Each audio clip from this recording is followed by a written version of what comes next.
सर्वसमर्थ सर्वत्र स्मरणीय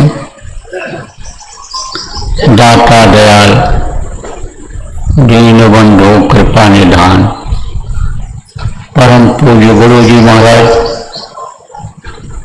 उपस्थित साधक अभ्यासी नामदानी सत्संगी बच्चे एवं बच्चियों,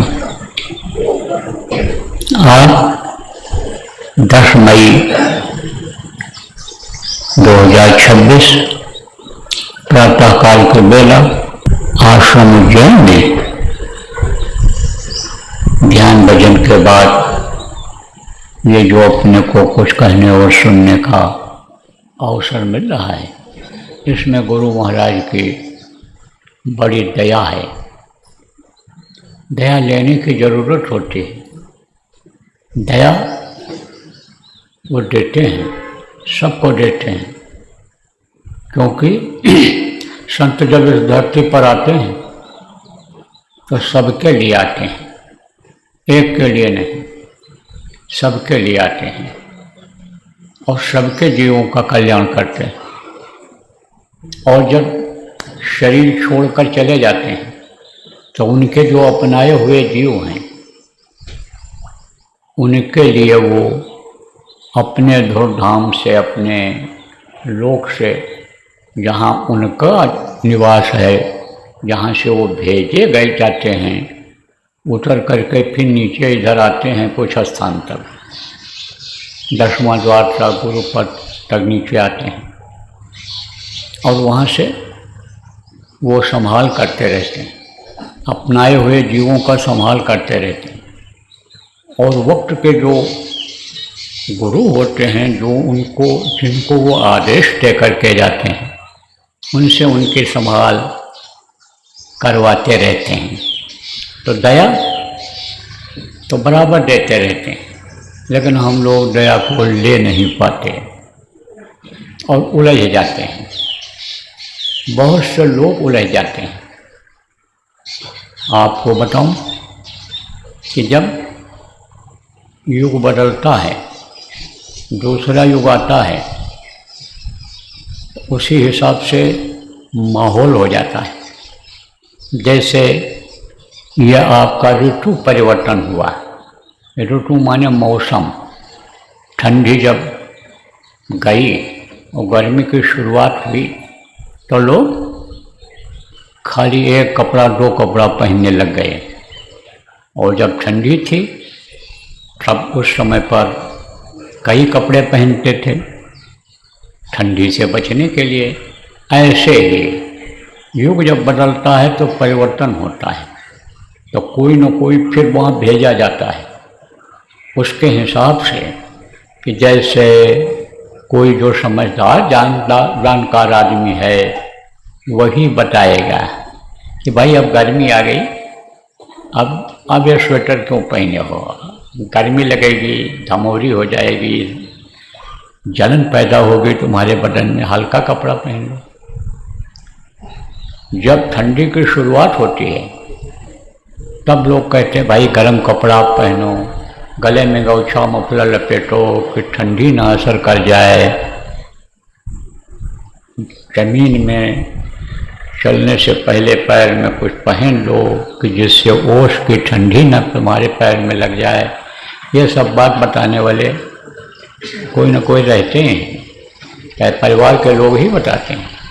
ऐसे ही संत को उतारा जाता है, भेजा जाता है। तो अब जब युग बदलता है तो वो अपना असर जताता है। जैसे त्रेता जब खत्म हुआ तो त्रेता में पूजा पाठ लोग करते थे, ज़्यादा करते थे। त्रेता द्वापर में ज़्यादा करते थे। तो त्रेता खत्म हुआ, तो खत्म हुआ तो पूजा पाठ की रूपरेखा बदली। आप ये समझो, अन्य मौसम के हिसाब से मौसम बदला, परिवर्तन हुआ। और जब त्रेता गया, जब द्वापर जाने को हुआ तब फिर इसी तरह का हुआ। तो जब कलयुग आया तो कलयुग अपना असर जताने लग गया। दीमक चढ़ जाएं ग्रंथों को, ब्राह्मण पंक्तियाँ तोड़ें, बधिक हो जाएं क्षत्रिय गण, शूद्र सेवा से मुख मोड़ें, सूखे नदियाँ धंसे पर्वत, विजय तब हमारी हो।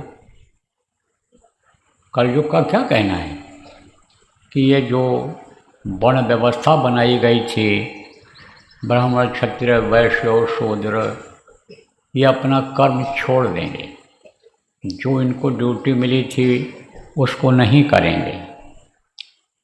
पर देखो दीमक चढ़ जाए ग्रंथों को। ब्राह्मणों का काम क्या था कि ग्रंथों को पढ़ करके, किताबों को पढ़ करके, अध्ययन करके, और जो उसमें लिखा है उसके अनुसार करके, यानी जैसे मास्टर किताबों को पढ़ता है, पहले बच्चा रहता है वो पढ़ता है और पढ़ लेता है, जब पास हो जाता है तो वही मास्टर बना दिया जाता है, मेहनत से जो पढ़ता है योग्य हो जाता है। ऐसे ही यानी ब्राह्मण ब्रह्म को जान लें, ब्रह्म को पालें। तो शुरुआत कहीं से होती है, जैसे बच्चे की पढ़ाई की शुरुआत ABCD से होती है, जैसे काका का घर से होता है, आई से होता है, इसी तरह से यह भी पढ़ाई है। किसकी पढ़ाई है? ये जिससे आध्यात्म की जानकारी होती है। तो जब वो पढ़ लेते हैं, जानकार हो जाते हैं, तब तो वही लोग उपदेश करने लगते हैं।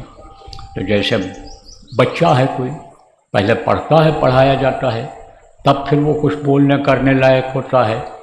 छोटे बच्चे को जैसे बुलवाते हो आप, पापा बोलो, मम्मी बोलो, माता जी बोलो, दादी जी बोलो, बुलवाते हो, ऐसे ही आप ये समझो कि पढ़ना पढ़ाना पड़ता है। तो उसको नहीं पढ़ेंगे, किसको? ग्रंथों को। ब्राह्मण क्या करेंगे? खेत की जुताई करेंगे, पत्तियाँ तोड़ेंगे, बधिक हो जाएं क्षत्रिय गण। क्षत्रियों का काम क्या है? क्षत्रियों का काम यह है रक्षा करना। किसकी रक्षा करना? सबकी रक्षा करना। मनुष्य की रक्षा करना, जानवरों की रक्षा करना, पक्षियों की रक्षा करना, यह किसका काम है? क्षत्रियों का काम है। देखो क्षत्रिय लोग जो धार्मिक विचारधारा के होते थे पहले, आप ये समझो कि जो हिंसा हत्या करने वाले, मांस खाने वाले लोग थे, वो डरते थे उनसे और चुपके से वारदात करते थे। चिड़ियों को मारना, जानवरों को मारना, इस तरह का काम करते थे। और वो घूम घूम करके सब देखते रहते थे। तो जब अच्छी बातें बताते थे, उसका फल लोगों को मिलता था। शाकाहारी रहने का, नशा मुक्त रहने का जब फल मिलता था, तब लोग उनको मानते थे। लेकिन अब वो बधिक हो जाएंगे, वो जानवरों को मारने काटने लगेंगे। कब? कलयुग में। और जब जानवर को मारेंगे, काटेंगे, तो खाने भी लग गए, क्योंकि वो देखे कि ये लोग भी, देखो कुछ लोग ऐसे हैं कि जो मारते हैं और खाते हैं, तो मैं भी खा के देखूँ। तो आप ये समझो बधिक हो जाएं क्षत्रिय गण और शूद्र सेवा से मुख मोड़ें। देखो मस्तक को क्या कहा गया? ब्राह्मण। सीने को क्या कहा गया? क्षत्रिय। पेट का हिस्सा यहाँ से देखो, यहाँ नीचे से लेकर के पेट से और यहाँ तक का, गले तक का, ये क्षत्रिय कहलाता है। क्षत्रिय लोग सबका पालन पोषण करते थे। क्षत्रियों में से ही ज़्यादातर राजा होते थे, तो वो सबका पालन पोषण करते थे, ज़मींदार होते थे, सबका देख रेख करते थे, खाने पहनने का, रहने का इंतजाम करते कराते थे। तो अब आप ये समझो प्रेमियों कि शूद्र सेवा, उसके बाद नीचे का जो ये होता है वो शूद्र कहलाता है, पैर। लेकिन पैर की ही पूजा होती है। लोग पैर ही धोते थे महात्माओं का, अब भी महात्माओं का पैर धोते हैं। हम तो नहीं धुलाते, इसलिए आप नहीं जानते हो कि पैर धोया जाता है, लेकिन पैर धोते थे, चरणामृत पीते थे उनका। आप पे सजाओ किसका? पैर का। क्यों? पैर अभी हड़ताल कर दे तो ब्राह्मण क्षत्रिय पैर से बैठे रहेंगे कि नहीं बैठे रहेंगे? तो कहने का मतलब यह है कि महत्व सबका है, अलग अलग काम है। अभी समझो कि क्षत्रिय स्ट्राइक कर रहे हैं, हड़ताल कर रहे हैं, अभी खाना न खाएं, पेट में न पचावें, तो ये जो पैर रूपी शूद्र है, ये चल पाएगा? तो ये समझो एक दूसरे से जुड़े हुए हैं। जैसे 3 ये देवता हैं, जो विष्णु जी हैं उनका क्या काम है, पालन करने का काम है, ब्रह्मा का उत्पत्ति का काम है और शिव का संहार का काम है। ऐसे ही जैसे ये तीन है, ऐसे समझो ये तीन है। तो अब आप फिर समझो विचित्र में, एक जो है पंडित जी थे, कब जब कलयुग आया तब जा रहे थे कथा कहने, लोगों को समझाने बताने, तो रास्ते में वो मिला। कौन मिला? एक आदमी के वेश में कलयुग मिला। तो इसने प्रणाम किया पंडित जी को, तो आशीर्वाद दिया उन्होंने। तो कहा देखो महाराज आप कहाँ जा रहे हो? बोले मैं जा रहा हूँ कथा कहने। तो कहा कथा कहने पर वचन करने तो आप जा रहे हो, लेकिन कुछ मेरी वाली भी बात करना आप। कहा तुम्हारी वाली बात? बोले हाँ हमारी वाली भी बात करना। तुम्हारी वाली भैया कौन बात करेंगे, तुम कौन हो बताओ? तो उसने कहा मैं कलयुग हूँ। अरे पंडित जी बिगड़ गए कि तेरी हिम्मत कैसे हुई मेरे सामने आने की, तू मेरे सामने कैसे आ गया, मुँह दिखा दिया? कलयुग का तो मैं मुँह नहीं देखना चाहता हूँ। तब वो कलयुग बोला पंडित जी आप द्वापर में पैदा हुए हो, द्वापर में पले हो, द्वापर में जवान हुए हो, आपको द्वापर का ही संस्कार है, द्वापर ही आपको याद आ रहा है। और मेरा युग आ गया, कलयुग आ गया, मेरे राज्य में हो आप, मेरी रोटी खाते हो आप, मैं परवरिश कराता हूँ करता हूँ। मैं अगर अभी टाइट हो जाऊँ तो जीना मुश्किल हो जाएगा। आप ही लोग उपदेश करते हो कि जिसका राज्य होता है उसी का सब कुछ होता है, वही मालिक होता है। मेरा राज्य हो गया, कलयुग मेरा है, ये मैं हूँ कलयुग। अरे बोले जा कुछ नहीं होगा। अरे बोले पंडित जी, कलयुग बोला पंडित जी कथा आपकी बंद हो जाएगी, जो कुछ भी आमदनी होती है नहीं होगी, पेट नहीं पाल पाओगे, आप बच्चों को नहीं पाल पाओगे, अपने बड़ा नहीं कर पाओगे, कुछ पढ़ा लिखा भी नहीं पाओगे, पंडित जी निर्धन हो जाओगे, कोई हुनर भी आपको नहीं आता है कि कोई रोजी रोजगार कर लोगे, खेती भी नहीं है आपके पास कि खेती में कुछ उपज पैदा कर लोगे। जब आपका यही धंधा है, ब्राह्मण के धन केवल भिक्षा, आप भिक्षा के रूप में ही लेते हो, जब लोगों से थोड़ा थोड़ा लोग दे जाते हैं आपको, जिसको आप दक्षिणा कहते हो, बंद हो जाएगा आपका। अरे बोले जा तो दिन ब दिन बढ़ती जा रही है भीड़ हमारे यहाँ, और तू कह रहा है बंद हो जाएगा। बोला अच्छा दिखाते हैं आपको, अभी अपना प्रभाव असर अपना दिखाता हूँ, जाओ। अरे बोले जा तेरे दिल से बहुत आए, कुछ नहीं कर पाएंगे मेरा, जा तू हट जा मेरे सामने से। चला गया भैया।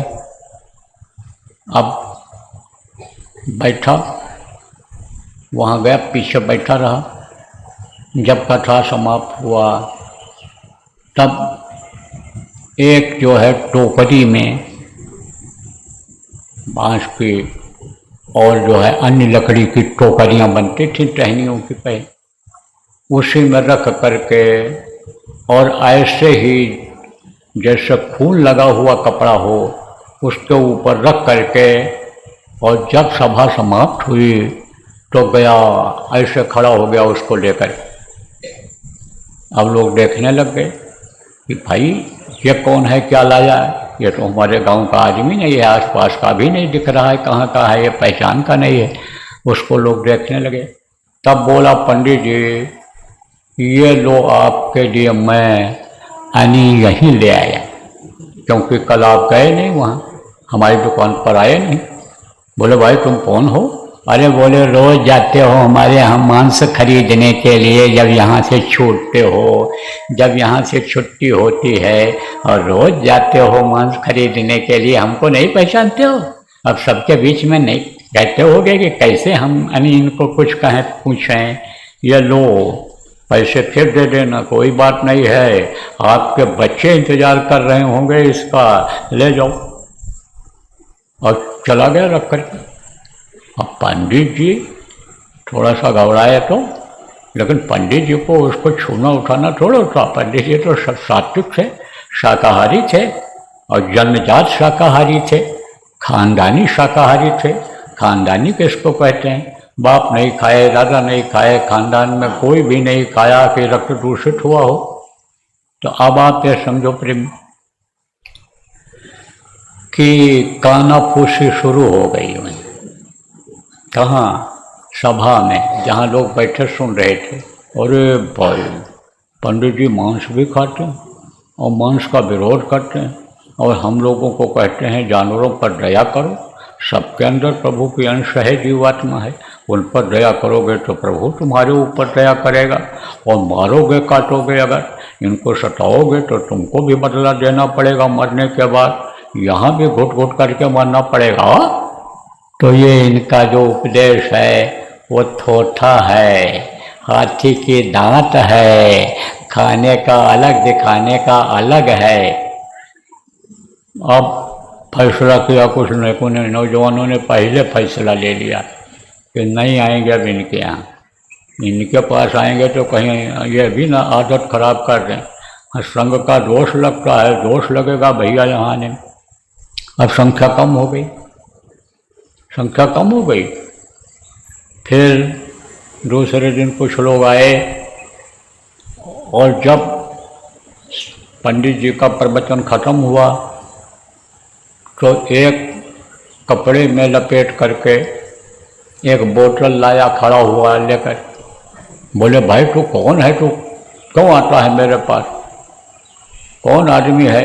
कल भी एक आया था, आज तू आया है, कौन है भैया, क्या लाए हो? ये पंडित जी तो खड़े हुए थे ही जब संख्या कम हो गई, आमदनी कम हुई जब। तब बोला महाराज मैं यहीं ले आया, क्योंकि कल आप हमारे दुकान पर ठेके पर नहीं गए थे, तो बढ़िया पीने वाली चीज़ आज है। कल हमारे शराब की दुकान पर जब नहीं आए तो मैंने कहा लाओ मैं ही पहुंचा दूं, पिएंगे नहीं तो गला नहीं ठीक से चलेगा। जैसे आजकल लोग पी करके तब कीर्तन करते हैं, कहते हैं एक आधा पैर यही लगा लो, कुछ तो मस्ती रहेगी, झूमोगे, सिर हिलाओगे, हाथ हिलाओगे, नाचोगे, इसलिए यानी पी लो। तो कहा महाराज आप कुछ कर नहीं पाओगे, ताकत नहीं आएगी, इसलिए बढ़िया लाया हूँ, संतरे का है ये, ले लेना, पी लेना। छोड़ के चला गया। बड़ा मुश्किल। अब दूसरे लोग कहने लगे कि यही कहते हैं कि चाहे गंगा जल में शराब बनाया गया हो तो नहीं पीना चाहिए। अरे भाई सब ये थोथा है, हिसाब कुछ नहीं, सब ऐसे का ऐसे ही है। तो अब आप समझो प्रेम कि फिर क्या होता है। फिर दूसरे दिन बहुत कम लोग आए, और तीसरा दिन फिर पहुंच गया, तीसरे दिन। और जब खत्म हुआ प्रवचन, तब लाल दुपट्टा लिए हुए था हाथ में आदमी, और ऐसे ही था जैसे गलत जगहों पर लोग रहते हैं, उसी तरह का वेश बनाए हुए थे। पहुंचा, कहा महाराज ये आप कल वहाँ भूल गए थे। उन्होंने कहा भाई क्या भूल गए थे? बोले ये अपना लाल दुपट्टा। कहाँ भूल गए थे? वहाँ कोठे पर जहाँ आप जाते हो। तो जब भूल गए, कल नहीं गए, तो मैंने आपका यहीं पहुँचा दिया कि आप पहुँचा दें पंडित जी को, और आज के लिए निमंत्रण दे दें, आज जरूर आना पंडित जी। और यक्का करके चला गया। आप यक्का दुक्का रह गए, इनको पूर्ण विश्वास था।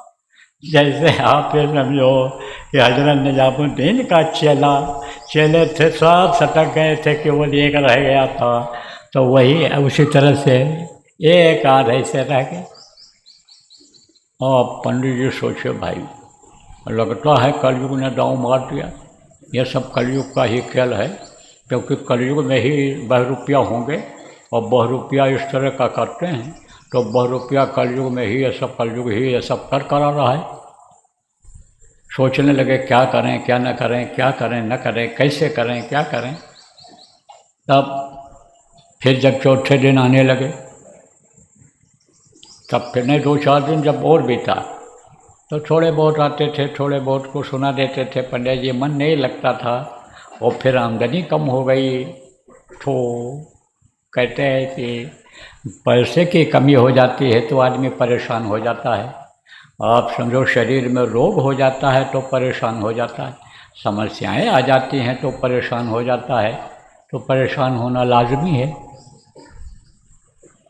तब बीता 2-4 दिन, तब मिला रास्ते में आ रहे थे, बोले कर्म तो नहीं छोड़ेंगे अपना। पंडित जी बोले ये हमारा कर्म है और कर्म ही धर्म है, इसलिए इसको हम नहीं छोड़ेंगे, छोड़ना नहीं है मुझे।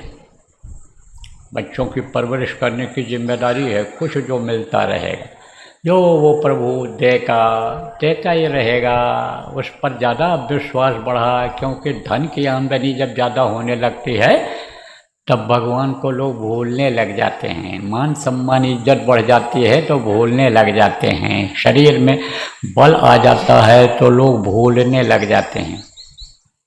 तो क्या हुआ फिर जो है भगवान याद आने लग गए, बोले प्रभु देंगे, अब क्या करें, निराशा थी। तो एक बात यह भी कहते कि जब हर तरफ से निराशा हो जाती है तब गुरु भक्त के गुरु मदद करते हैं और भगवान के भगत की भगवान मदद करते हैं। तो पंडित जी आ ही रहे थे, कर्म नहीं छोड़ा था उन्होंने। तब फिर मिला कलयुग, तो पहले दिन मिला था, प्रणाम किया। पंडित जी कुछ नहीं बोले, खड़े रहे, रुक गए। बोले देखा दुकान बंद करा दिया कि नहीं? कुछ नहीं बोले। बोलो तो फिर चला दें। तब पूछा कैसे चला दो? बोले उससे 4 गुना भीड़ ज़्यादा आने लग जाएगी। बोले हैं? तब कहा कि चाहते हो? बोले कैसे, क्या चाहना है बताओ। बोले अब हमारी वाली भी कुछ बोलते रहना, कहते रहना, और निंदा हमारी मत करना, बुराई मत करना। तो बोले अच्छा भैया ठीक है, निंदा बुराई नहीं करेंगे। तब जब गए वहाँ कुछ लोग ही थे, तो जब ख़त्म हुआ, पीछे गया था, बैठा हुआ था, उंगलियां टेढ़ी थीं, घाव के निशान थे पैर में, हाथ में, कुछ उंगलियां कट करके निकल गई थीं, गल करके निकल गई थीं। तो गया, खड़ा हुआ, तो लोगों ने देखा ये कोढ़ी है, कहाँ से आया, ये कौन है, क्या है। खड़ा हुआ, कहा महाराज हमारे ऊपर भी दया करो, हमारे ऊपर भी दया करो। भाई हम क्या तुम्हारे ऊपर दया करें, जो भी पैसा रुपया चढ़ा था उसी में से थोड़ा सा निकाले दिए। बोले नहीं महाराज ये छोटी चीज़ हमको नहीं चाहिए, ये तो मैं कहीं भी बैठ जाता हूँ तो हमारे कटोरा में लोग डाल देते हैं, यह अपंग है, इसको कुछ देना जरूरी है, कोढ़ी है, कुछ नहीं कर पाता है, इसको कुछ दे दो तो अपना पेट पाल लेगा। तो महाराज ये हमको नहीं चाहिए। आपके हाथ में बड़ी शक्ति है, पावर है आपके हाथ में, आपको जो जानकारी है वो हमको कोई मिला नहीं, इतनी जानकारी है, इतने काबिल हो आप। तब महाराज बहुत बड़ी आशा लेकर के आपके पास आया हूँ। बोले क्या है बताओ। बोले आप निकालो, आप मदद करने के लिए कहो तो मैं आपसे कहूँ नहीं, हमारी दरख्वास्त जो है वो खारिज हो जाए, पंडित जी आप खारिज कर दो, तो हमको कहने से क्या फ़ायदा मिलेगा। बोले कि बोलो क्या मदद करें। कहा बस आप आँख बंद करो, मंत्र पढ़ो और अपने कमंडल में से पानी ले करके हमारे ऊपर डाल दो, तो हम बिल्कुल, हमारी काया ये सही हो जाएगी। महाराज आपको वो जानकारी है और आप उसको छिपाए हुए हो, रत्न को, अपने हुनर को, जानकारी को आप छिपाए हुए हो, हमको मालूम है। पंडित जी ने कहा भाई देखे इसकी काया सही होती है, शरीर सही होता है, नहीं होता है, अपना आँख बंद किया, मुँह से कुछ पढ़े और फिर पानी डाला, अब एकदम आदमी जैसा हो गया, निर्बल काया हो गई। और हुआ प्रचार भैया, और आई भीड़ पंडित जी के पास, और कोढ़ियों की ही लाइन लग गई वहाँ, दुखियों की ही लाइन लग गई वहाँ। और अब भीड़ हुई तो कलयुग ने अपना असर जताया। तो कलयुग में ताकतवर को आना पड़ा। हर युग में कोई न कोई आया है। त्रेता में औतारिक शक्ति के रूप में 16 कला लेकर के राम भगवान आए, 12 कला लेकर राम भगवान आए, और द्वापर में 16 कला लेकर कृष्ण भगवान आए। और जब कलयुग आया तो 64 कला लेकर के आप ये समझो कि कबीर साहब आए। तो आपको मैं शुरू में बताया था कि जब आते हैं तो सबके लिए आते हैं, हर जीवों के लिए आते हैं संत। तो उस समय पर कलयुग अपना असर जता रहा था, जैसे कलयुग ने असर जताया, आपको बताया इस तरह से जताता है। तो लोगों का खान पान चाल चलन सब खराब कर रहा था, व्यवस्था बिगड़ रही थी, सही करना था, धर्म आप समझो कि खत्म न हो जाए, धर्म का मूल ही न खत्म हो जाए। तो धर्म की रक्षा के लिए संत के रूप में कबीर साहब है। तो उन्होंने सबको डांटा फटकारा। कब कि जब हिंदू और मुसलमान दोनों लड़ रहे थे, खून के प्यासे हो रहे थे, तब उन्होंने डांटा फटकारा। अरे न दो राह न पाई, हिंदू अपन करे हिंदुआई, कागज छुअन न देई, वैश्या कह रे पायन लोटई, देखो हिंदुआई, अरे इन दो राह न पाई।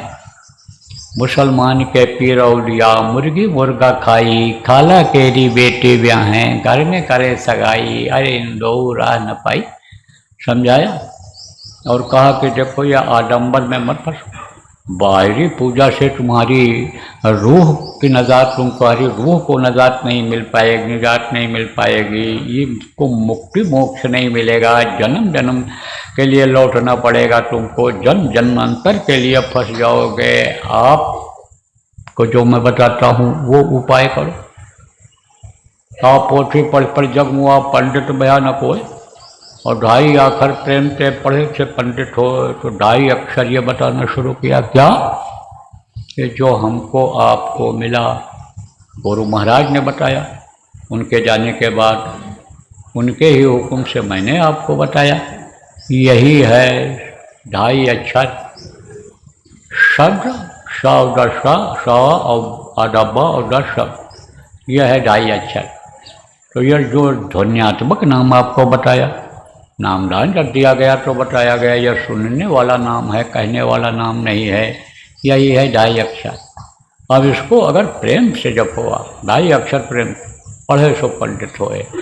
जो इसको कर ले जाएगा वही विद्वान हो जाएगा, वही ब्रह्म जाना सा ब्राह्मणा विप्र हो जाएगा, वही ब्राह्मण वही हो जाएगा। देखो यानी खान पान सही रहता था, और समझो कि पहनावा सही रहता था, सर सफाई से रहते थे, पूजा पाठ करते थे, तो वो क्या कहलाते थे? ब्राह्मण कहलाते। तो उस तरह से जब आप समझो कि ब्राह्मण बन जाओगे, और जब अंदर की सफाई हो जाएगी, देखो सफाई बाहर की होती है, तो नहा धो लिया साफ हो गया। तो कुछ लोग ऐसे थे जो नहाते नहीं थे, अब भी बहुत से लोग नहीं नहाते हैं, रोज बहुत से लोग नहीं नहाते। और ये कौम तो ऐसी है कि जो 8वें दिन नहाती है अब भी। कौन से दिन? शुक्रवार के दिन। तो उस समय जो नहाना धोना और ये सब जो बढ़िया बाहर से सफाई, तो वो बाहर की सफाई। और विप्र किसको कहते हैं? पूजा है विप्र सकल गुणहीना, शूद्र न पूज्य वेद प्रवीणा। सकल गुण कौन है? रजोगुण, तमोगुण, सत्वगुण, यही परेशान करते हैं साधक को। तो इसको जो जीत लेता है, विहीन हो जाता है, इससे उसके पास ये चीज़ नहीं रह जाती है, वो विप्र कहलाता था, उसी को विप्र कहा जाता था। तो अब आप ये समझो प्रेमियों कि ये कैसे विप्र बनता है। आप जिनकी साधना बन गई, शब्द को जिसने आपने पकड़ लिया, और जिनको दर्शन हुआ, और जो आवाज़ उनकी आप सुनते हो, वो सब विप्र हो जाते हो, विप्र कहने के लायक हो जाते हो। जाति का विप्र अलग है। जो यहाँ छूट जाता है, जाति पाति छूट जाती है, भाई भतीजे छूट जाते हैं, भाई भतीजा बात छूट जाता है, प्रांत छूट जाता, जिला छूट जाता, प्रांतवाद, जिलावाद, देशवाद सब छूट जाता है। तो अब आप ये समझो बच्चों और बच्चियों कि ये जो छूट जाने वाली चीज़ है, ये इसका संबंध आत्मा से नहीं है। तो विप्र जो है कौन होता है कि जो ऊपर आता जाता है, जिसका संबंध जीवात्मा से होता है, जो शरीर को जीवात्मा चलाती है, जिसका संबंध वो होता है विप्र, वो हो जाता है। तब कबीर साहब ने लोगों को नामदान दिया, और जब नामदान लेकर के साधना करने लग गए तब किताबी ज्ञान से दूर हो गए। उन अक्षरों को, उन आयतों को, उन चौपाइयों को जब अंदर में लोगों ने पढ़ा तब वो विद्वान हो गए। यहाँ पढ़ते हो भूल जाते हो, लेकिन वो कभी भूलता नहीं है। जो दिखाई पड़ गया, जो सुनाई पड़ गया, भूलता नहीं है। बंद भले हो जाए आपके कर्मों की वजह से, जो भी कान खुले थे, जो भी आँख खुली थी, बहुत से लोगों का बंद हो गया, कर्म आ गए आपके, कुछ कर्म आपने गलत कर भी डाला। जो चीज़ मना किया गया उसको आपने नहीं किया, तो वो कर्म आ गए कि वो भोग में आप फंस गए, कर्मों के भोग में फंस गए, तो रुकावट आ गई, उसकी वजह से रुकावट आ गई। तो अब आप ये समझो रुकावट भले आ जाए लेकिन वो भूलता नहीं है। कबीर साहब के इस समय का एक दृष्टांत है। छोटे छोटे जो ये दृष्टांत हैं, ये यानी समझो कि कुछ सीख देने वाले होते हैं। तो उस समय पर लोग जब पढ़ते थे तो किताबें पढ़ा करके रटा दी जाती थी। ये विद्या उनको सबको नहीं मालूम थी, जो अभी लोगों को बता दिया गया। इस तरह से संत लुटाते भी नहीं थे जैसे गुरु महाराज ने लुटाया। मंच से नामदान देना शुरू कर दिया, और उन्हीं की मौज से हमने भी मंच से नामदान देना शुरू कर दिया। जगह जगह नामदान दिया, जहाँ जाता हूँ वहाँ दे देता हूँ कि कहीं इनका शरीर न छूट जाए और इनकी यानी समझो ज़िंदगी बर्बाद हो जाए या फिर फंस जाए। जिस 84 से निकल करके ये आए हैं, मनुष्य शरीर मिला है, फिर उसी 84 में कीड़ा मकोड़ा सांप गोजर बनने के लिए न चले जाएं, तो मैं भी दे देता हूँ। पहले ऐसा नहीं था, बहुत समय लगता था नामदान में। तो किताब वगैरह इसको ज़्यादा पढ़ते थे, विद्वान थे लोग, और किताबें जब पढ़ते थे तो उन किताबों को ये रट लेते थे, याद हो जाता था।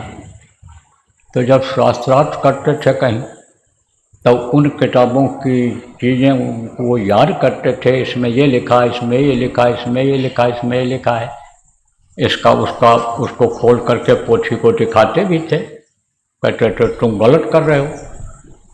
तो जैसे ही समय कुश्ती होती है, जैसे ही समय मैच होता है, जीतना हारना होता है, ऐसे उस समय पर पहले के समय में क्या होता था, यानी समझो शास्त्रार्थ होता था, उसमें इनाम मिलता था लोगों को और उपाधि मिलती थी। आप ये समझो कि यानी ख्याति पत्र मिलता था उनको।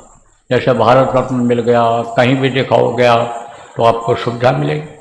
आपको जो है टोल का पैसा नहीं देना पड़ेगा, हवाई जहाज़ में आप लाइन नहीं लगाओगे, सुविधा मिल जाती थी। जब ख्याति मिल जाती है कि ये है तो ख्याति यानी का लेटर पैड, लेटर जिसको कह लो, पत्र कह लो, मिलता था। तो किताब लाद करके ले आते थे। जहाँ गुरुकुल में पढ़ने जाते थे गुरु के आश्रम पर, तो एक बुढ़िया थी, कहाँ, काशी में, जहाँ कबीर साहब रहते थे। संस्कार उनका अच्छा था और उन्हीं के संस्कार से संस्कारी लड़का पैदा हुआ जो इसमें रुचि लिया पढ़ने लिखने में। तो वो पहुँच गई कबीर साहब के यहाँ और वहाँ पर नामदान ले लिया। सत्संग सुनती रही। सत्संग से भाव बनता है, सत्संग से जानकारी होती है हर चीज़, सत्संग से इच्छा जगती है, जीवात्मा में चैतन्यता आती है। सत्संग से ये जीवात्मा समझती है कि भाई मैं परमात्मा के अंश हूँ और मुझे आने वहाँ पहुँचना चाहिए। मैं तो भूल गई अपना घर, अपने पिता को ही भूल गई। तो सत्संग सुनाते थे, तो सत्संग सुनी तो इच्छा जग गई उसके अंदर कि हमको भी नामदान मिल जाए। तो नामदान लेकर के भजन करती थी और गुरु का दर्शन अंतर में होता था। तब तक लड़का आ गया, लाद करके किताब बैलगाड़ी पर और रख दिया घर में। अब बहुत खुश हो गई, बहुत खुश हो गई, बेटा हमारा पढ़ करके आ गया, विद्वान होकर के आ गया। बताने लगा कि माँ मैंने ये पढ़ा, ये शास्त्र पढ़ा, ये वेद पढ़ा, मैं ये उपनिषद पढ़ा, मैं ये पढ़ा, ये पढ़ा, और सब सुनाने लग गया। माँ सुनती रही, बोली कुछ नहीं। फिर उसने कहा माँ मैं तुम्हारा नाम करूँगा, मैं ख्याति पत्र लाऊंगा, तुमको मैं वहाँ ले चलूँगा, माला पहनवाऊँगा, जब मैं जीतूँगा शास्त्रार्थ करूँगा। कहा अच्छा बेटा। एक दिन जब बीता तो लोग उसको इज्जत से देखते थे कि भाई विद्वान होकर के आ गया, पढ़ ले करके आ गया। पूछा एक आदमी से कि यहाँ इस समय पर कौन से महात्मा के प्रभाव में लोग हैं, कौन से महात्मा हैं? तो लोगों ने यही कहा कबीर साहब हैं। बहुत बढ़िया बात सुनाते हैं, जो कोई नहीं सुनाता उसको सुनाते हैं। लोग परलोक की बात करते हैं, हम लोगों को तो पता ही नहीं था परलोक कुछ होता है। हम तो कमाने खाने में लगे हुए थे, इसी को सब कुछ समझ रहे थे। यही समझ रहे थे मनुष्य शरीर जो है खाने पीने मौज मस्ती के लिए मिला है। लेकिन उन्होंने सब बात बताया, समझाया, इस तरह से अनेक तरह से लोगों ने उसको बताया। उसको तो घमंड था, अहंकार था इस बात का, अपने पढ़ाई का। और जिससे जिससे भी शास्त्रार्थ उसने रास्ते में किया, सबसे जीतता चला आया, सबसे।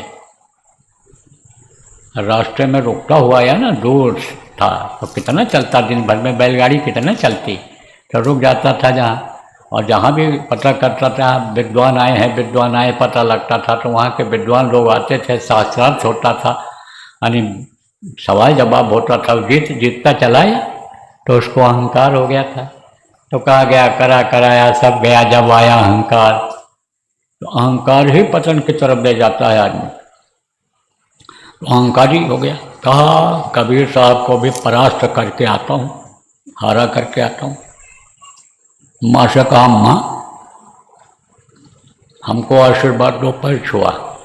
कहा आशीर्वाद दो, मैं आज जा रहा हूँ कबीर साहब से साक्षात करूँगा और उनको हरा के आऊँगा, उनका बड़ा नाम हो रहा है, तब आपको माला पहनाऊँगा, मैं पहनवाऊँगा वहाँ जब जीतूँगा तब। तब माँ बोली बेटा उनसे तुम शास्त्रार्थ करने मत जाना, पोथी पढ़ जग मुआ पंडित भयानक हो। यह सुनाया उसने। फिर उसने सुनाया पढ़ना लिखना चातुरी। मैंने सुनाया सुनी हुई बात को जो कबीर साहब सुनाते थे, पढ़ना लिखना चातुरी। यह तो बात सहन, काम दलन मन बश करन गगन चढ़न मुश्किल। पढ़ना लिखना तो ये चातुरी है। चातुरी का मतलब क्या होता है कि जो यानी अपना काम बना लेता है, चतुर होता है। यानी पढ़ने लिखने से आदमी चतुर हो जाता है, योग्य हो जाता है, कमा लेता है, खा लेता है।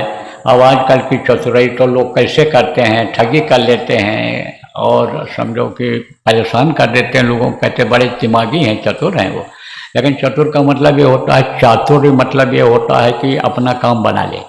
तो कहा पढ़ना लिखना चातुरी, यह तो काम सहज या काम सहज है, लेकिन काम जलन, काम का जलाना, मन को वश में करना, यह बड़ा कठिन है। माया मरी और मन मरा और मरी गया शरीर। माया मरी, माया किसको कहते हैं? धन को माया कहते हैं, औरत को माया कहते हैं। छोड़ देते हैं लोग, संकल्प बना लेते हैं, छोड़ो हटाओ झंझट, इसमें न पड़ो, भजन में समय निकालो, 3 घंटे का ध्यान करो, भजन करो, जिस पर ज़्यादा इसमें फंसे मत रहो, ध्यान रखो इनका, लेकिन इसमें लगो नहीं, फंसे न रहो। तो माया मरी, माया मरी और मन मरा नहीं, माया मरी और मरी गया शरीर, तन मरी गया शरीर और इच्छा तृष्णा न मरी। माया मरी, मन मरा और मरी गया शरीर। और इच्छा तृष्णा न मरी, कह गए दास कवि। मन ही इच्छा पैदा करता है, तो मन अगर मर भी जाए तो इच्छा अगर रहे किसी चीज़ की तो मन फिर उधर चला जाएगा, इधर से हटेगा भी तो। इसलिए इच्छाओं को भी खत्म कर देना चाहिए। इच्छा नहीं रखनी चाहिए साधक को, इच्छा नहीं करनी चाहिए, अपनी इच्छा को गुरु पर छोड़ देना चाहिए। आपकी मौज होगी, आपकी दया होगी तो ऐसी इच्छा बन रही है कर देना, जो हमारे फायदा का होगा कर देना, नहीं अगर हमारा इसमें भलाई है फायदा है तो कोई बात नहीं, हम तो आपके मौज में हैं। तो कहा बेटा मत जाना उनके पास, वो संत हैं, पूरे संत हैं, उनके वो आदि और अंत दोनों को जानते हैं, उनके अंदर समझो इस सतपुरुष का अंश है, सतपुरुष के तद्रूप है वो, उनके पास मत जाना, संतों से नहीं टकराना चाहिए। बोला माँ ऐसा न करो, बोले न बेटा मत जाओ, नहीं गया उसने। अब कहा ना आशा तृष्णा न मरी, आशा बनी रही उसको हम जीत जाएंगे, तृष्णा की ये इच्छा रही कि हमको खिताब मिल जाएगा, पुरस्कार मिल जाएगा, पारितोषिक मिल जाएगा, अवार्ड मिल जाएगा, तो बराबर वो परेशान करती रही। तो एक दिन बोला माँ मैं तो जाऊंगा ही जाऊंगा, कुछ नहीं बोली, पैर छुआ उसने। जो कर्तव्य होता है बेटे का उसका पालन किया, सेवा करता था, सम्मान देता था, पैर छूता था। वो आज घोर कलयुग की तरह का लड़का थोड़ा था कि माँ को मारता, माँ का कत्ल कर देता, माँ को घर से निकाल देता, शराब के नशे में माँ के साथ ही व्यभिचार कर डालता है जैसे आजकल हो रहा है। ऐसा थोड़ा था, पहले के समय में नहीं था। सम्मान उनको दिया, पैर छू करके चला गया वहाँ। कबीर साहब आदर से बैठा है, सम्मान से। पहुँचते ही बोला महाराज हम आपसे शास्त्रार्थ करने के लिए आए। बोले भाई मैं तो शास्त्रार्थ करता नहीं हूँ, मैं तो कुछ पढ़ा लिखा नहीं हूँ, बस कागज़ छुओ नहीं, कलम गई नहीं हाथ, हमने तो कलम को हाथ को अपने लिया ही नहीं, कागज़ को तो मैंने छुआ ही नहीं, स्याही को तो मैं जानता ही नहीं हूँ, देखा नहीं, स्याही की तरफ तो हम गए। तो भाई तो मैं तो क्या पढ़ा लिखा, आप तो विद्वान आदमी हो, हम आपसे क्या शास्त्रार्थ कर पाएंगे, हाथ जोड़ा। तो कहा कि तो शास्त्रार्थ नहीं कर पाओगे तो लिख कर दो, ये जीता और मैं हारा। कहे ठीक है। तो कहा कि पढ़े लिखे लिख कर दो, दे दिया कागज़ और कलम, दवात होती तो दवात दे दिया, का स्याही दे दिया, का लिख कर दो। बोले भाई मैं तो पहले ही आपसे कह दिया। कबीर साहब बोले भाई मैं तो विद्वान जी, पंडित जी महाराज, मैं तो आपसे पहले ही कह दिया कि मैं पढ़ा लिखा नहीं हूँ, तो आप लिख लो जो आपको लिखना है और मैं दस्तखत कर देता हूँ। तो लिख लिया उसने कि मैं हारा और यह विद्वान जीता, और दस्तखत कर दिया। कबीर साहब ने दस्तखत कर दिया, मैं हारा ये जीता। अब ले गया, खुश होकर चल पड़ा। रास्ते में सोचता रहा माँ खुश हो जाएगी जब देखेगी कि लड़का हमारा जीत कर आ गया। कबीर साहब मुझे भी कहने को हो जाएगा तुम रोक रहे थे और देखो मैं जीत करके आ गया। ले गया तो दिखाया, कहा दो, लिखा के ले आया हूँ, शास्त्रार्थ हमसे उन्होंने किया ही नहीं, हार गए वो हमसे, कहते ही हार गए हो, पहुँचते ही अखाड़े में हार गए हो, हार मान लिया, वापस हो गए।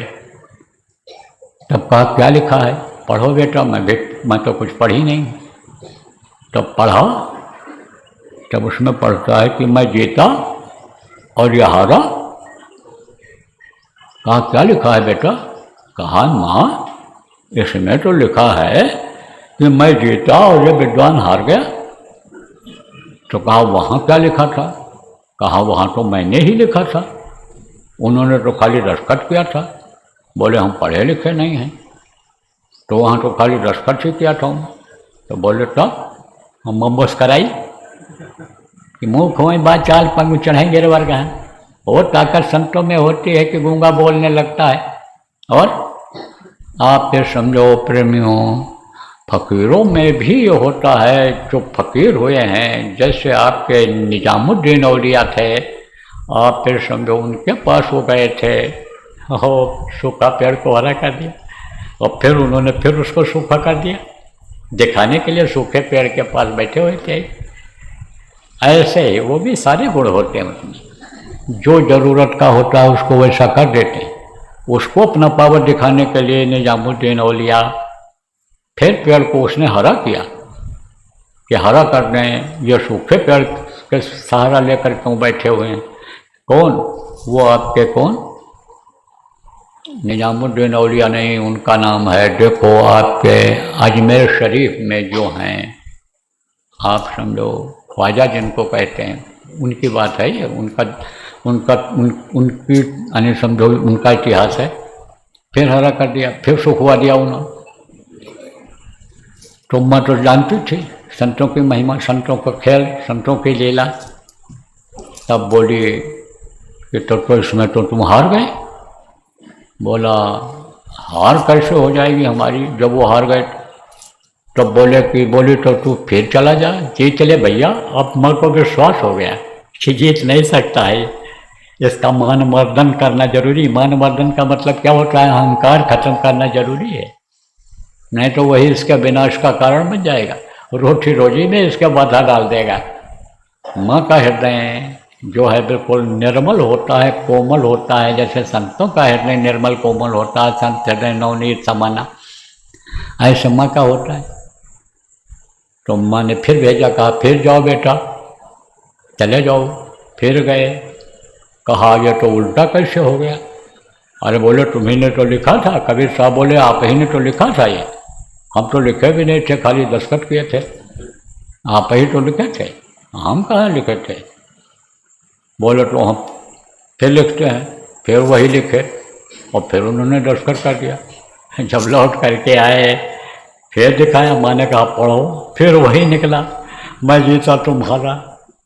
तब माँ से ही, माँ के ही चरणों पर गिर पड़े, बोले माँ अब मैं हार गया, उनसे तो हार गया और आपसे भी हार गया, अब ये चीज़ हमारी खत्म हो गई, अब हमको आशीर्वाद दो कि हम कुछ करके दिखावें, कोई लायक बने, हम तो अब हार गए। तो कहा गया ना, संतों की महिमा अनंत, अनंत के अवतार समय समय पर आते रहें। देखो गुरु महाराज आए और गुरु महाराज ने बहुत सारी बातें बताई। आप जो पुराने लोग हो, सत्संग सुनते रहते हो, आप लोगों को याद होगा, गुरु महाराज का जो सत्संग सुनते रहे आपको याद होगा, बहुत सारी बातें बताई। आप ये समझो कि टट्टी पे साफ साफ हो जाए, आप ये समझो घर की तकलीफ दूर हो जाए, छोटी छोटी चीज़ों को गुरु महाराज ने बताया, इसके साथ ही साथ बताया, गुरु महाराज ने छोटी छोटी चीज़ों को बताया। जैसे वहाँ आश्रम पर लोग रहते थे, आप लोग यहाँ रहते हो, और आप लोग जो आश्रमवासी हो उनको कोई चीज़ बता दी जाती है तो कुछ लोगों को तो खराब लगता है, और कुछ लोग उस चीज़ को अपना लेते हैं, उसी तरह करने लग जाते हैं, संयम नियम का पालन करने लग जाते हैं, तो वो सुखी हो जाते हैं। आप लोग जो आते हो, बहुत से लोग विश्वास करते हो, बहुत से लोग नहीं करते हो। जो नहीं करते हो बताया जाता है, चाहे आलस्य में न करते हो, चाहे विश्वास न होता हो, चाहे समस्याएं आती हैं उनको सुलझा नहीं पाते हो, नहीं करते हो, तो आप परेशान रहते हो। ऐसे छोटी छोटी चीज़ें बताते थे। और आप ये समझो कि जैसे एक पुरोहित होता है, पुरोहित उसको कहते हैं, कोई पुरोहित कहता है, कोई पंडित कहता है, कोई कुछ कहता है, जो जिसकी ज़रूरत आप ये समझो कि पैदा होते समय बच्चे के रहती है और आखिरी वक्त तक उसकी ज़रूरत रहती है, पूरे जीवन में उसकी ज़रूरत रहती है। कैसे अभी बता दें, बच्चा जब पैदा होता है तब दिखवाने के लिए पंडित जी को बुलाते हैं या उनके पास जाते हैं कि देखो नक्षत्र तो सही है कि नहीं है, कहीं मूल नक्षत्र निकल गया तो उसके छेपक को मिटाने के लिए वो उपाय बताते हैं। ऐसे ही आप समझो नामकरण संस्कार होगा, मुंडन संस्कार होगा, उसका समय निकलवाएंगे लोग। मुंडन के समय में बुलाते हैं, जब खिलाते पिलाते हैं तो पंडित जी को आप समझो नामकरण जब होता है तब नाम बहुत से लोग उन्हीं से रखवाते हैं, नहीं तो बुलाते हैं उनको या पूछने जाते हैं कि नामकरण संस्कार कब ठीक रहेगा कराना। शादी ब्याह हो और अंतिम संस्कार में भी उनको बुलाते। ऐसे ही संतों की ज़रूरत मनुष्य को हमेशा रहती है, पैदा होने से लेकर के और अंतिम समय तक रहती है। संतों को लोग को समझ नहीं पाते, संतों की महिमा को नहीं समझ पाते हैं, तो भटकते रह जाते हैं। तो गुरु महाराज ने हमारे आप समझो हर तरह का उपाय बताया, लोक बनाने का, तकलीफ़ों को दूर करने का, अपने घर पहुंचाने का, सब रास्ता बता दिया। अपने प्रभु का दर्शन कराने का, देवी देवताओं का दर्शन कराने का रास्ता हमको आपको बता दिया और उनके जाने के बाद आपको बताया गया। अब अगर आप इसी रास्ते पर चलते रहोगे, सुमिरन ध्यान भजन अगर आप करते रहोगे, तो प्रेमियों विश्वास करो आप कि आपका काम बनेगा। विश्वास करोगे और विश्वास के साथ जब आप इसमें लगे रहोगे, दरबार में हाजिरी देते रहोगे, तो कहा गया पड़ा रहे दरबार में, धक्का धनी का खाए और कभी तो गरीब नवाजाई, जो दर छाड़ न जाए। दर अगर नहीं छोड़ोगे तो किसी न किसी दिन मेहर आलूद हो जाएगी, किसी न किसी दिन दया मेहर हो जाएगी, और मेहर हो जाएगी तो माला माल हो जाओगे, माला माल हो जाओगे। अंदर का माल जब मिल जाएगा तो इस माल की ज़रूरत ही नहीं रह जाएगी, इससे इच्छा ही खत्म हो जाएगी, दौड़ खत्म हो जाएगी, परेशानी खत्म हो जाए, पसीना बहाना खून बहाना या बंद हो जाएगा। तो बोलो जय गुरुदेव।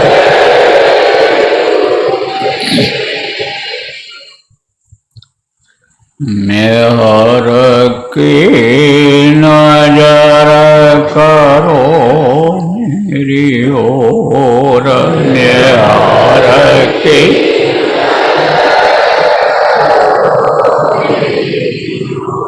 दया की नजर करो मेरी ओर,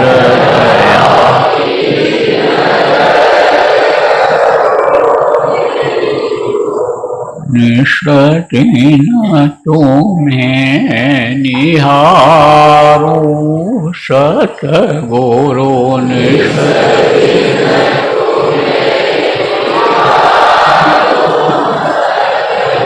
जैसे चंद्र चकोर,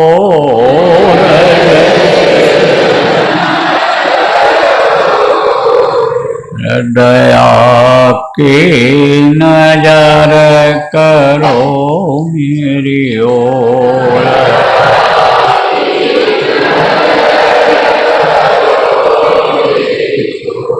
जानू न कौन बोलो तन से,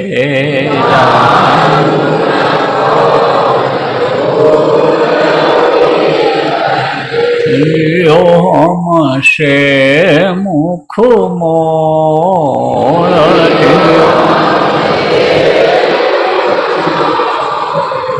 दया की नजर करो मेरी ओर,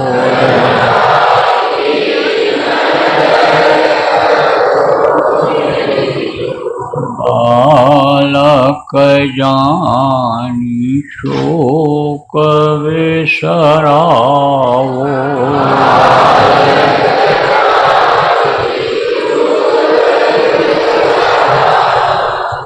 आया शरण अब मैं तोर,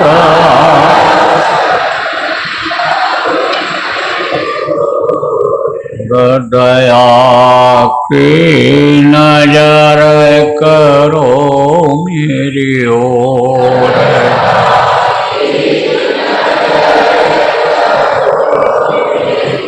सदा दयालु स्वभाव तुम्हारा,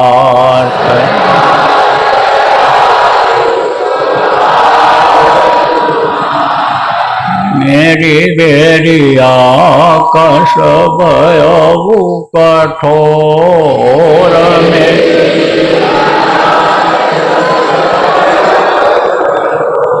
हृदया की नजर करो मेरी ओर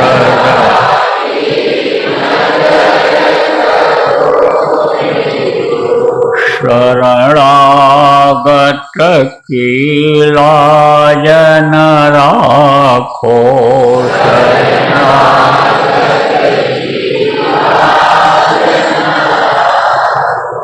मोसो पटित अब जाए कहीं और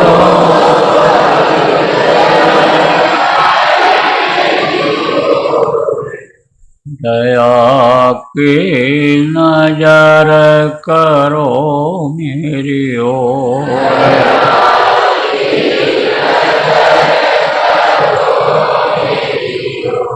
जय गुरुदेव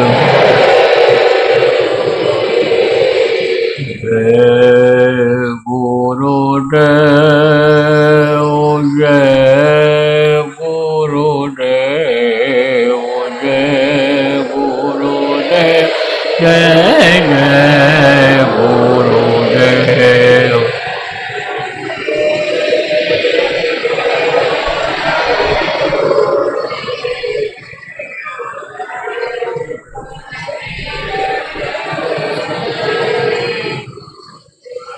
जय गुरुदेव जय गुरुदेव जय गुरुदेव जय जय गुरुदेव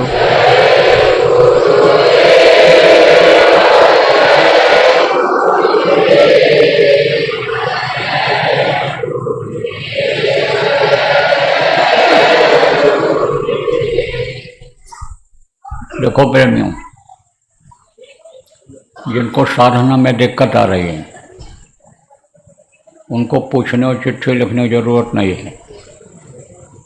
यहाँ बैठ करके साधना करो, दोनों समय पूरा समय दो, और जो हो सके तुम्हारे लायक जो सेवा है सेवा करो तैयारी में, उसमें कोताही ना करो, उसमें बेईमानी ना करो। और जो आपकी समस्याएं हैं, तकलीफ़ें हैं घर की या और कोई हैं जिनके लिए चिट्ठियां लिखते हो, उसके लिए न चिट्ठी लिखने की ज़रूरत है न कहने की है। सेवा, भजन और सत्संग सुनते रहो, और सत्संग में जो बातें बताई जाएं उसका पालन करने की कोशिश करो, और भजन करो यहाँ, तो कमी आने लग जाएगी। पहले कुछ अगर बताया गया है या इसके बावजूद भी अगर आपको तकलीफ बनी रहती है और जल्दी फ़ायदा चाहते हो तो इन लोगों से पूछ लेना, यहाँ के जिम्मेदारों से। रात्रि में पूजा होती है, वहाँ बैठ जाया करना। और जो लोग बात को नहीं माने हो